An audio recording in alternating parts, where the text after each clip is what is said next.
New Thought Media Network. We are a global broadcast network of positive music, media, and entertainment, inspiring humanity's evolution along the journey of enlightenment and creating a world of love, peace, empowerment, and prosperity for all. New Thought Media Network. Positively inspiring.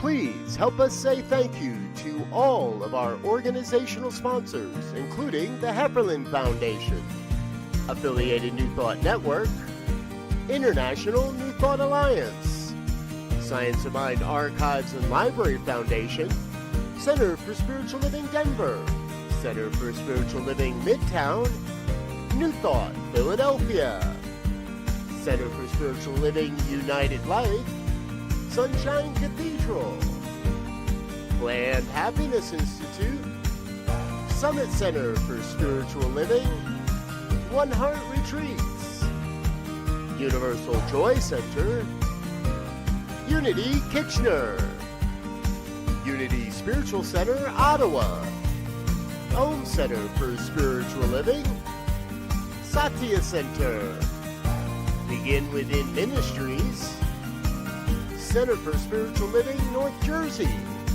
Unity of Savannah, and the Center for Spiritual Living, Seattle, as well as all of our individual donors. On behalf of New Thought Media Network, thank you, and please like, share, and subscribe. New Thought Media Network, come be you.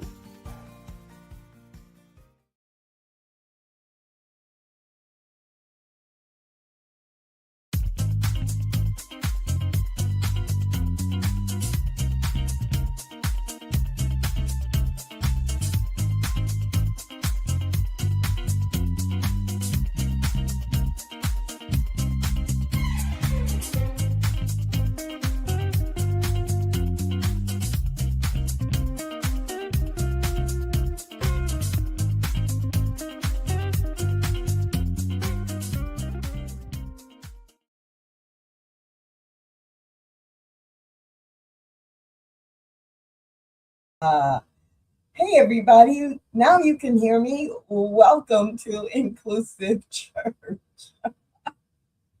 Ooh, I just love doing these shows live because you never know what's going to happen. And luckily that was very minor. And the system alerted me, Tracy, you are muted. And we don't want to be muted because there is a lot to talk about today. I am so happy that this month we are focusing on ancient African philosophies and how they relate to New Thought today. And I'm so glad that you have joined me. So if it is easy for you to do and you want to jump in to say hello, please go to the chat or the comment section, depending on which platform you are watching on, and just say hello and tell us where you're from. And then throughout our time today, if you have specific questions or if you have examples of how it all applies to you, then I invite you to use the comment section or the chat section for that purpose as well. So just in case this is your first time hanging out with the Inclusive Church show, two things that are important to know. One is that I'm purposely using the word church, and for a lot of people in New Thought communities, that isn't a word that is used very much, but I'm reclaiming it partially because if we didn't learn anything else during COVID, we were reminded that church is not a building. It is not about a building. It is not about brick and mortar. That our churches are about the people who are coming together to um, learn spiritual principle, apply spiritual principle, practice spiritual principle, teach spiritual principle, and to be able to do that in a way that that you're building a community, right? And so church is being used deliberately, but please, if in your mind you go to a building or you think of church as a definition of, some physical structure, then know that we're moving into the community, the congregation, people. And the other thing that I always try to remind people is that you'll hear me say leaders in spiritual communities or the church leaders. I am not limiting the word leader to define a minister. A minister is just one of the leaders in a successful and effective, inclusive church. And so when I use the word leader, please, translate that into the person who is leading a ministry team, the person who's coordinating volunteers, the person who is financially committed to support specific programming. The leaders in your church are all the people who on a regular basis are contributing time, talent, and money to having your church be successful. So having set that as a framework, the theme today, and actually this entire month, the theme is taking or going from ancient African philosophies and cultural norms and spiritual belief systems, looking at some of them and comparing or weighing what they taught and seeing how similar it is to what we teach and what we live today in New Thought communities and New Thought structures. And for Black History Month, I wanted to do something a little bit different. And it is so amazing how so many different African cultures align with New Thought philosophies. So we're not saying that New Thought came directly from these cultures. We're not saying that. What we're saying is that it's important to explore the philosophical alignment around consciousness, around cause and effect, related to spiritual law, and living these spiritual principles. And so when we do that, when we study and notice the alignment, then it actually deepens our understanding that this, even though we call it New Thought, it's not new strategy, it's not new principle, because we are often reminded that we are teaching universal spiritual principles, which means they're absolute spiritual principles, which mean they have always been in place. So we shouldn't be surprised. And the other piece that you'll hear me weaving in to a certain degree is how so many of the ancient African ideas, the cosmology, the theology, has shown up to influence the way that Black people in America, in the Americas, have lived. And that's also not surprising that there would be cultural traditions passed on informally and to a certain degree genetically, just as happens with all other groups of people. So I want to dive in, and again, please feel free to ask questions or to include your comments in the chat. All right. Whew. So in week 1, we talked about Kemet and some of the principles that come out of ancient Egypt. And last week, we dove into Yoruba and some of the Yoruban precepts and Yoruban principles, spiritual principles, and how they overlap. And today we're going to just cover the surface of some of the Akan principles and philosophies. So the Akan philosophy, A-K-A-N, Akan, the Akan philosophy really originated in groups of people in West Africa. So if we looked at the geography of Africa as we know it today, we would be looking at areas that would be like Ghana, a large part of Ghana, plus parts of Cote d'Ivoire and some of Togo. So Western Africa, if you're looking at the map, and Western Central Africa, and beginning to go south.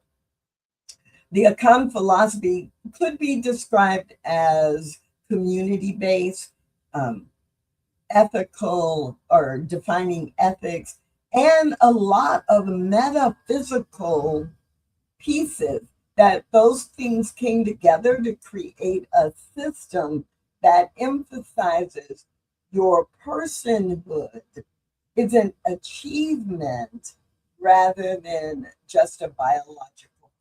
Another way to say that is that the person you become and how you live your life is what is valued, not just that you were born and you're a human being, right? And that is a fact.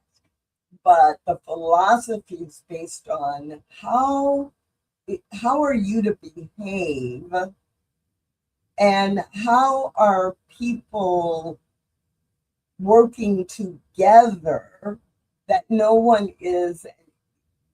everyone's an individual, but no one is an individual. Everyone is individualized, but there is a lot of community focus, how you behave with other people. And so within the Akan philosophy, there are a lot of,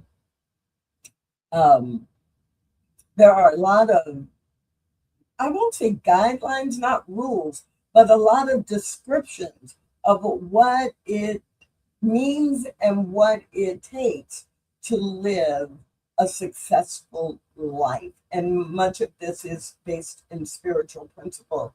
A lot of times people will ask me about my pendant that I wear more often than not.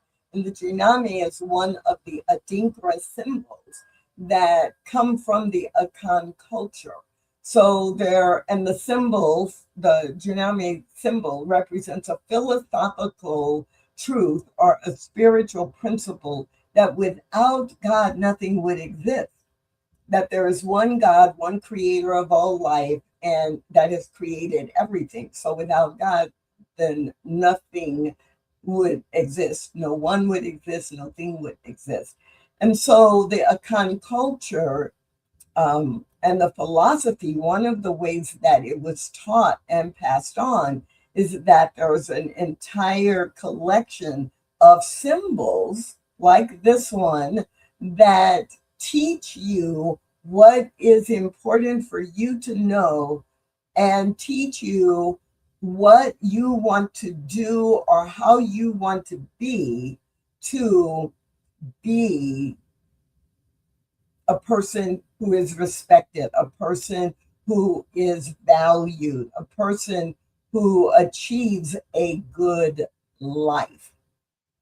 So the Akan system of beliefs focuses on social responsibility, like how you as a person are serving the communal good. It focuses on moral character, and not moral in terms of temporary, you must follow this rule or stop at the stoplight, or, do not steal, it wasn't a temporary framework. It was moral character defined in a larger way that we all grow when we grow together.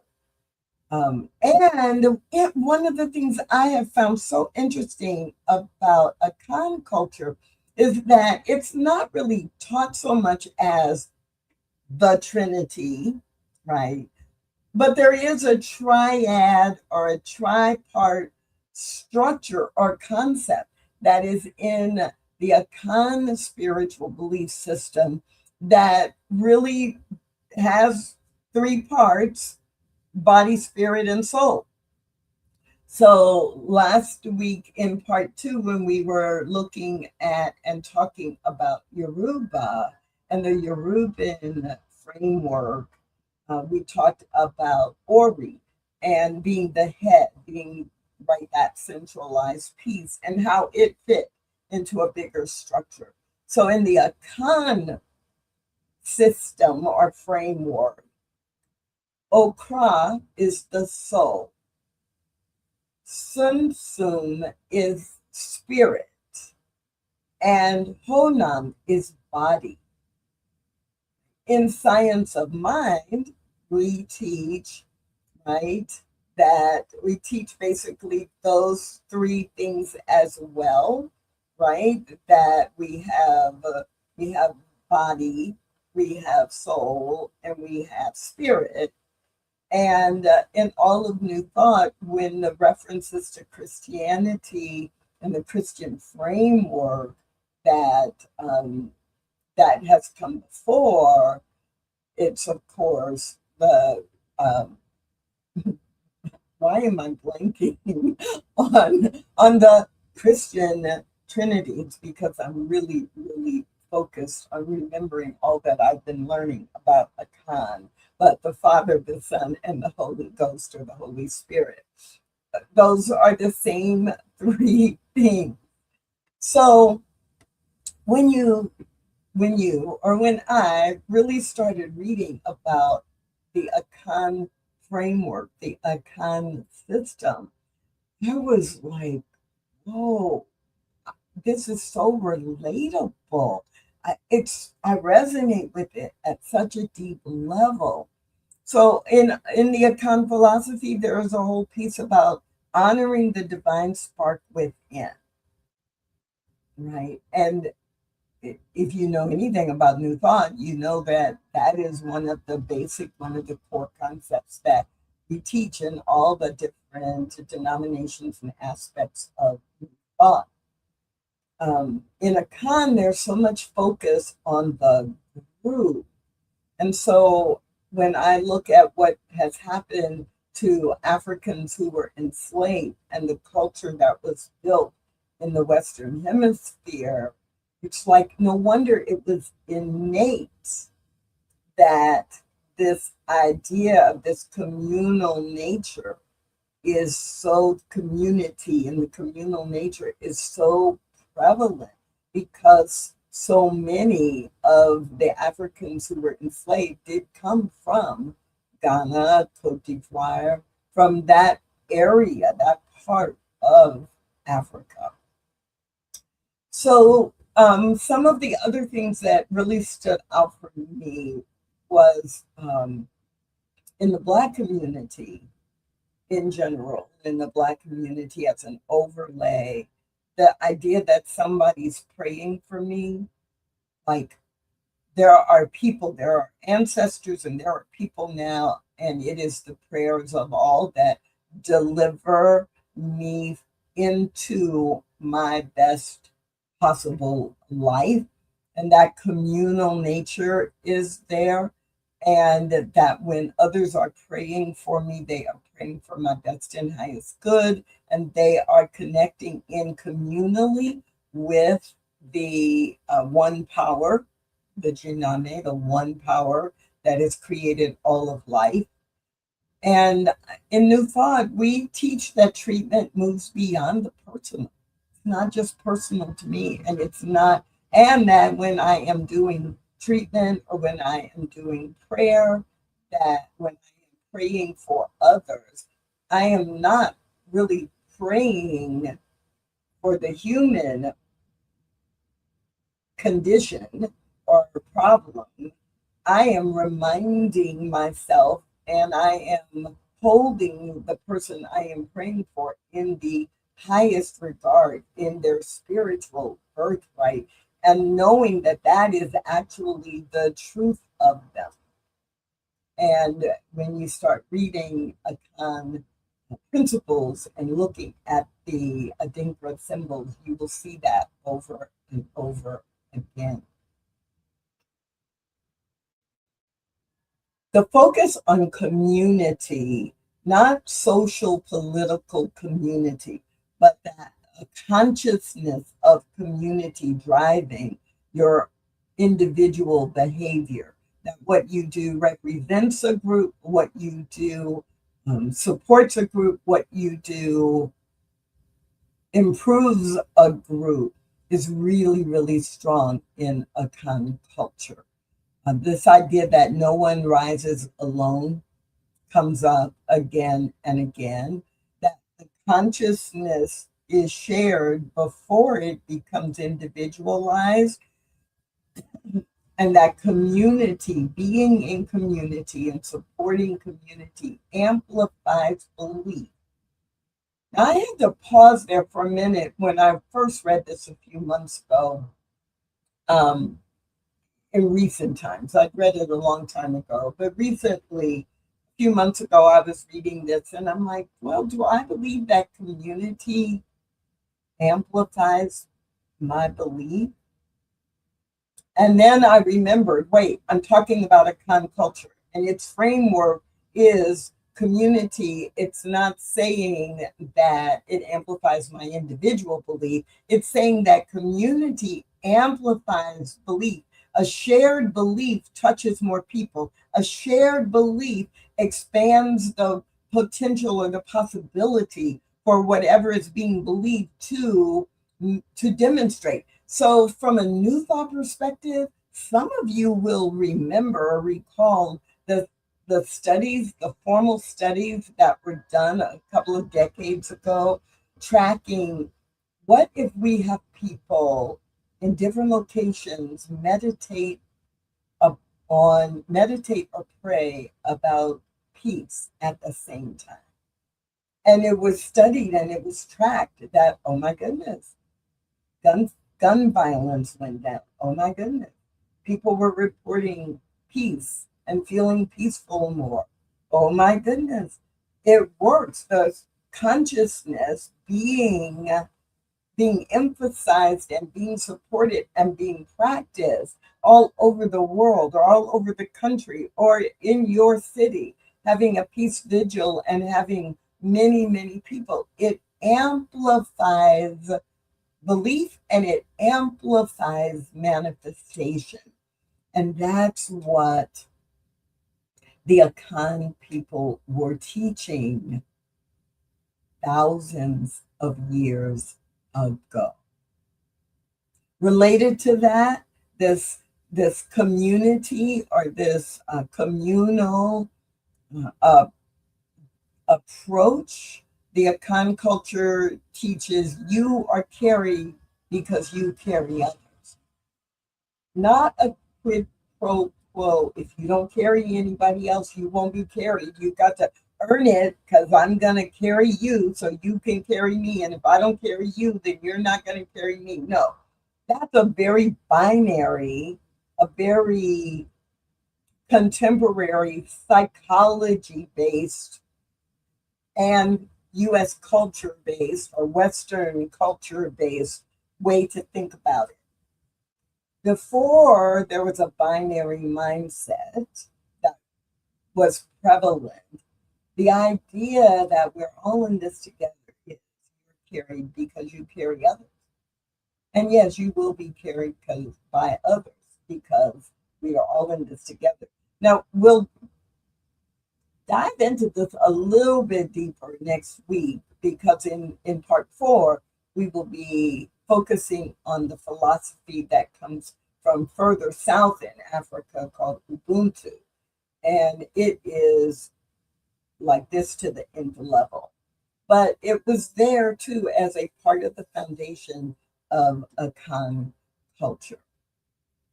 So I've said some general things, and so let me see if I can narrow it down to a few 4 or 5 specifics. So in Science of Mind or in New Thought, we teach, I am held in the one mind that knows only good. And if we look at how Akan culture has come through to decades and now actually centuries of Africans in America, there has been this sense of I'm covered. Like, I am covered. I know that I know the physical reality is that I am enslaved right now, but I am covered by God. I am covered by the Creator. I may know that in the 60s and 70s, there would have been people in the 1960s and 70s, there would have been people who were part of the civil rights movement in the US who would, say, well, I may be in physical danger in these conditions. However, I know that I am covered. I'm covered by this one mind, what we would say in New Thought, the one mind that knows only good. Or some of you have heard me say, I know that everything is good or it's leading to good. And that's because I know that there is one mind that knows only good, and it is delivering good to me in alignment with what I think, what I believe, what I choose, what I do, what my actions I take. And that has to be the ultimate outcome.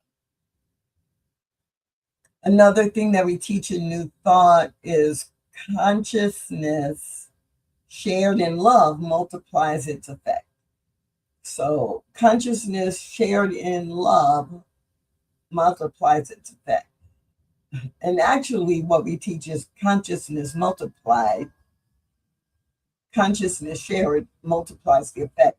Because really, if what you're teaching and what you're thinking and what you're doing is to create harm, and more and more people get in alignment with that, it multiplies the effect of it. Consciousness, when it is shared, multiplies whatever the consciousness is focused on. And in Akan culture, the focus was on good, right? On creating the good and holding that up for yourself and for others. Community prayer was a big part, what we would say is prayer, but the community supporting each other, the community claiming its good for individuals and for the group was normal. Let's see, maybe I can highlight one other thing. I, as an individual, we teach in New Thought, I, as an individual, I am participating in a field of consciousness. This field of consciousness is life, it is for life and creating more life. We would talk about it, or I might talk about it that way in in a class or in a Sunday talk. And the way I've seen that show up in the Black community in the last 200 years in the Americas is I know I'm not in this by myself.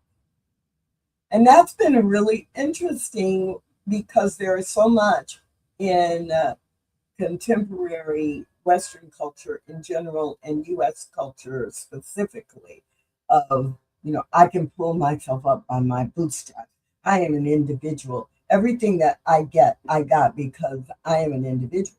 And in the Black community, it's been like, okay, we hear that as the American way, but we live, many people of African descent live knowing, like being bicultural. We know that this individualism is what we say is an American value, and we're taught to live never forgetting that we are part of a group. And in fact, even when we weren't taught that, when I was growing up, I learned it because I wasn't judged as an individual. I could walk in the store, and because of the color of my skin, I would be targeted because I am in this group. Right? I'm in a group that is not white, and so I must be dangerous. I'm going to steal. I cannot be trusted. I may not even be welcome to shop in that place or eat in that restaurant or stay in that hotel. And so it's like there is the message that also America gave, that if I don't know and stand for and support other people who are not white, then we're all going to die. And so we got that message, or the result of the message, unintended or intended, that, hey, I am not in this by myself.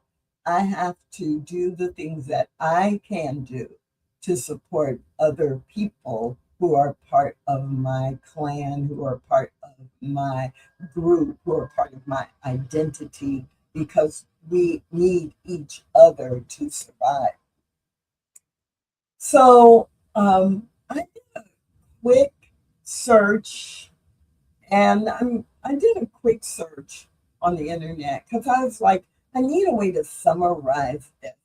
And so I asked this question, how does Akan philosophy match to religious science? And then I asked the question, how does Akan philosophy match to the contemporary application of new thought? And it was a good summary. Otherwise, I guess I wouldn't be using it, right? It's a great summary. Let's see if I can pull it up and share it with you, or if I just am going to read it to you. Hey, I guess I'm just going to read it to you because it's not coming up right away. So, how does the Akan philosophy match to contemporary application of new thought?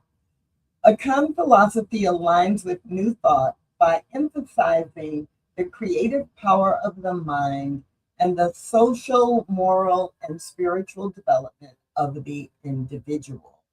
Centered on the concept of Adwin, which is mind, and Okra, which is soul, it views personhood as a journey of civilization, which matches new thought's emphasis on intentionality and consciousness to shape reality. Then it goes and gives a variety of examples, but closes with this paragraph. Akan philosophy, thus, offers a grounded, community-oriented, and deeply philosophical framework for understanding how to consciously curate one's character, one's life, and one's impact on the world. This is just a tiny snapshot into one of a dozen different African ancient wisdom cultures that really are the ancient wisdom that we refer to when we say ancient wisdom, new thought. It's our job to, yes, think about it in a way of how do we bring this forward in the 21st century and beyond. But it's so good to remember that we are not creating something new. We are simply offering and living in universal spiritual principles that have been used and highlighted and encouraged by many people, many cultures. And because it's Black History Month, this month we are looking at some of the ancient traditions. I hope this really catches your attention and makes you curious enough to go look up more about Akan culture, more about ancient African wisdom. And I really hope that you will join me next week when we focus on the principle or the philosophy of Ubuntu and see how we are living that in New Thought today. All of this helps you to create an inclusive community in your church. My name is Tracy Brown, and I look forward to seeing you again soon. Thanks for watching The Inclusive Church with Tracy Brown. Join us again next week at 12 noon Mountain Time.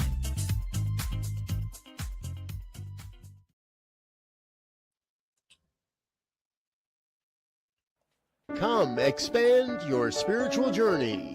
Join us for Just the Talk, Sundays, 1 p.m. to 6 p.m. Mountain Time. Experience Unity Kitchener and Ottawa. Center for Spiritual Living Midtown, Center for Spiritual Living Denver, Unity of Garden Park, New Thought Philadelphia, the Sunshine Cathedral, Unity of Savannah, and the Ohm Center for Spiritual Living. Come unleash your spiritual potential with New Thought Media Network.